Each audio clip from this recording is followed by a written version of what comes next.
देखो भाई, ये वरम देख, ये समंदर की मौजें देख, कुदरत का निज़ाम देख, और ये हमारा लॉन्च का वरम देख।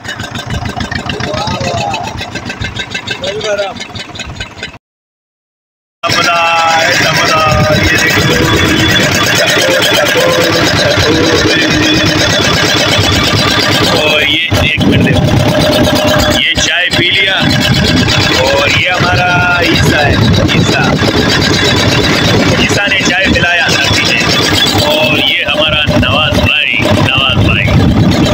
और ये हवाएं देखो यार, ये पानी देखो, और ये खतरनाक पानी, ये देखो ऐसा हालात है,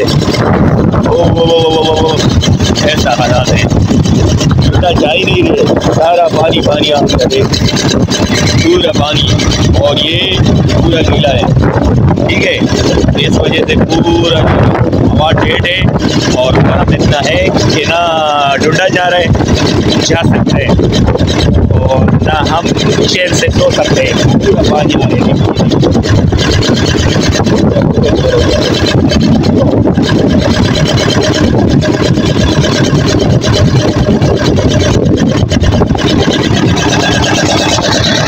मेरा मोबाइल में बहुत सारा पानी आ गया भाई, इसलिए मैं इसको बंद कर रहा हूँ।